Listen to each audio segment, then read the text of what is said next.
कहानी है रामपुर गांव की, जहां के मर्द महिलाओं को हमेशा नीचा दिखाने की कोशिश में रहते। अरे अभी तक खाना नहीं आया, क्या मुझे एक और शादी करने की जरूरत है? नहीं जी नहीं, ऐसा मत करना, वरना मैं कहाँ जाऊंगी। खाना लेकर मैं अभी आई जी। गांव की पंचायत में भी फैसले हमेशा औरतों के खिलाफ ही रहते। मैं जो फैसला सुनाता हूँ वो भगवान की आज्ञा होती है। इस लड़के ने अपने मन से शादी करके अच्छा नहीं किया। लड़के को घर भेज दो और इसकी शादी इसकी जाति की किसी लड़के से करवा दो, लेकिन ये लड़के, इसे तो गांव के बाहर निकाल दो। नहीं नहीं जमींदार साहब, ये क्या बोल रहे हैं? ऐसा नहीं हो सकता। मेरी बेटी मासूम है, इसे अच्छे बुरे की समझ नहीं है। अरे कहाँ जाएगी ये बेचारी? कहाँ जाएगी? इतनी चिंता है तो पूरे परिवार का गांव निकाला कर देते हैं। बेचारे पूरे बसे बसाए परिवार को गांव छोड़ना पड़ता है। चाहे जो हो, अगर बेटियों को कंट्रोल नहीं कर सकते तो गांव में रहने का कोई मतलब नहीं है। यहाँ औरतों को दब कर रहना होगा। कोई भी अपने हिसाब से कुछ नहीं कर सकता, सब ईश्वर की मर्जी से ही होगा। तभी गांव का एक आदमी दौड़ा दौड़ा आता है। सरपंच साहब, जमींदार साहब, वो कालिया है ना, उसकी बेटी पढ़ने के लिए शहर जा रही है। अच्छा, ये कब हो गया? और कालिया की हिम्मत कैसे हो गई ऐसा करने की? लेकर आओ उसे और उसकी बेटी को। बस फिर क्या था, हाजिर हो जाते हैं कालिया और उसकी बेटी सरपंच के सामने। अरे कालिया, ये क्या सुनने में आ रहा है? बेटी को इंजीनियर बना रहा है तू? और ये बता, गांव में तो स्कूल नहीं है, फिर कहां से इतनी क्लास पास कर गई तेरी बेटी? राधा, जो कि कालिया की बेटी है, उसे लगता है कि सरपंच उसकी तारीफ कर रहे हैं। सरपंच जी, मैंने ऑनलाइन पढ़ाई की है, डिस्टेंस लर्निंग से। सभी में मैंने अच्छे नंबर पाए हैं, जिसे देखते हुए शहर की इंजीनियरिंग कॉलेज में मुझे स्कॉलरशिप मिली है। वाह जी वाह, क्या होती है ये? पहले तो ये बताओ, फिर आगे की बात करते हैं। पूरा गांव राधा की बात सुन रहा था और राधा बोलती जा रही थी। तो ऐसे मैं फ्री में एक अच्छी शिक्षा लेकर गांव में जो कुछ परेशानियां हैं, जैसे बिजली, पानी और इंटरनेट जैसी समस्याओं के लिए काम करूंगी। मैं गांव को शहर से जोड़ने के लिए पुल का निर्माण करवाने का प्रस्ताव रखूंगी। मुझे पूरी उम्मीद है कि जल्द ही हमारा गांव भी तरक्की की राह पर चल पड़ेगा। राधा की बात सुनकर सारे गांव वाले ताली बजाने लगते हैं। सरपंच को समझ नहीं आता कि वो क्या करे। चुप रह नादान लड़की, गांव के खिलाफ जाने के लिए तुझे गांव से बेदखल कर दिया जाएगा, वो भी पूरे परिवार के साथ। और हाँ, अगर ठीक से गांव में रहना चाहती है तो ये पढ़ाई लिखाई छोड़ दे। हम तेरे लिए गांव का कोई होनहार लड़का देखेंगे। तभी गांव का एक आदमी बोल पड़ता है। अरे नहीं नहीं सरपंच जी, राधा बिटिया जो बता रही है, अगर वैसा हो जाए तो हम लोगों को पैसा कमाने के लिए बाहर नहीं जाना पड़ेगा। हाँ जी, और ना ही कोसों दूर पानी के लिए भटकना पड़ेगा। हमारे बच्चे भी अच्छी पढ़ाई कर सकेंगे और आगे बढ़ेंगे, ना कि हमारी तरह खेती करते बैठेंगे।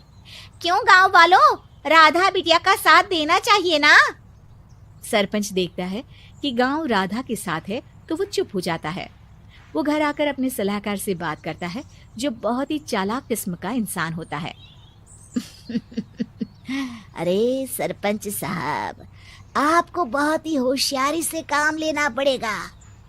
एक बार गांव तरक्की कर गया, यहाँ के बालक पढ़ लिए तो कोई ना पूछेगा आपको।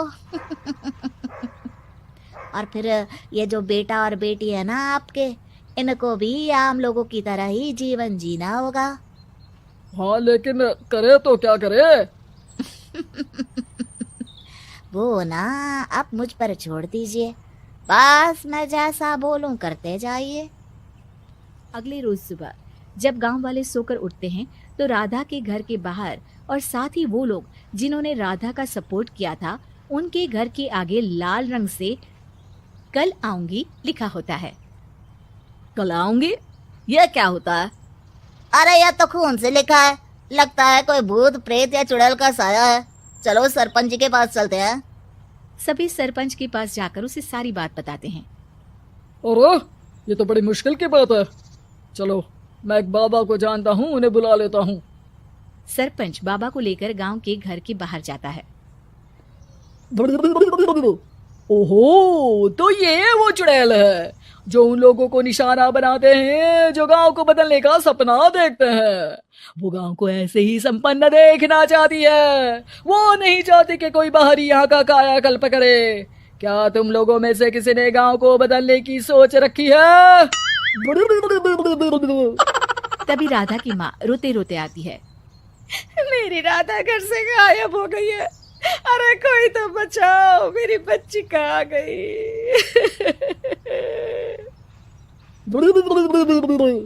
ले गई वो चुड़ैल, तेरी बच्ची को ले गई। अब वो उसे श्रापित करके छोड़ेगी। उस पर चुड़ैल का साया हो जाएगा।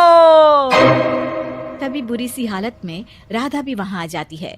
उसके बाल चुड़ैल की तरह फैले होते हैं और कपड़ों में खून लगा होता है। सभी राधा को देखकर डर जाते हैं। माँ, पता नहीं मुझे कौन उठा कर ले गया था। अरे दूर हो जा चुड़ैल, अब हम लोग इस गांव में नहीं रुकेंगे। अरे कैसी बातें कर रहे हैं आप? कल तो आप मेरे भरोसे गांव का हुलिया बदलने, अपने बच्चों को पढ़ाने और तरक्की उन्नति की बात कर रहे थे, तो आज क्या हो गया आपको? ये फिर तुम लोगों को बहकाएगी। ये चुड़ैल गांव में आ चुकी है। ऐसे ही ये तुम्हारे घर के बच्चों को भी ले जाएगी। गांव वाले राधा को गांव से बाहर निकाल देते हैं। उसके माँ बाप रोते रहते हैं, लेकिन गांव वाले नहीं मानते। मैं भी अपनी बहन के साथ गांव के बाहर रहूंगा, लेकिन वो पढ़ाई नहीं छोड़ेगी। वहीं सरपंच के घर पर सलाहकार कहता है, देखा, सांप भी मर गया और लाठी भी नहीं टूटी। लेकिन अगले ही दिन सरपंच के घर के बाहर भी वही शब्द लिखे होते हैं। और फिर सरपंच की बीवी कहती है, हमारी बेटी को किसी ने अगवा कर लिया है। तभी राधा का भाई वहां आ जाता है। अरे गांव वालों, मैंने सरपंच जी की बेटी को देखा था। वो चुड़ैल उसे उठाकर ले जा रही थी। अरे क्या मजाक कर रहे हो? नहीं नहीं सरपंच जी, आप नहीं जानते। वो चुड़ैल अब आपकी बेटी में आ जाएगी, जैसे राधा के अंदर आ गई थी। तभी सरपंच की बेटी वैसी ही हालत में वहां आती है जैसे राधा आई थी। पापा, पता नहीं कैसे मैं गायब हो गई थी। चुड़ैल, इसके अंदर भी चुड़ैल का साया है, मारो इसे। अरे नहीं नहीं, इसे भी राधा के पास गांव के बाहर ही भेज दो। अरे चुप रहो, मेरी बेटी कहीं नहीं जाएगी और चुड़ैल वुड़ैल कुछ नहीं होता है। अरे कैसे बात कर रहे हो सरपंच जी?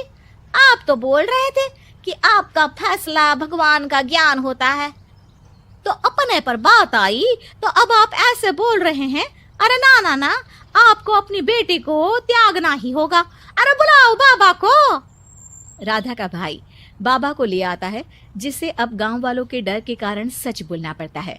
मैं कोई बाबा नहीं हूँ, मैं तो मोची था। ये सलाहकार महोदय ने मुझे कहा था एक्टिंग करने को। अब वो मुझे पैसे देने वाले हैं। अब मुझे माफ कर दो। गलती हो गई, मुझे माफ कर दो।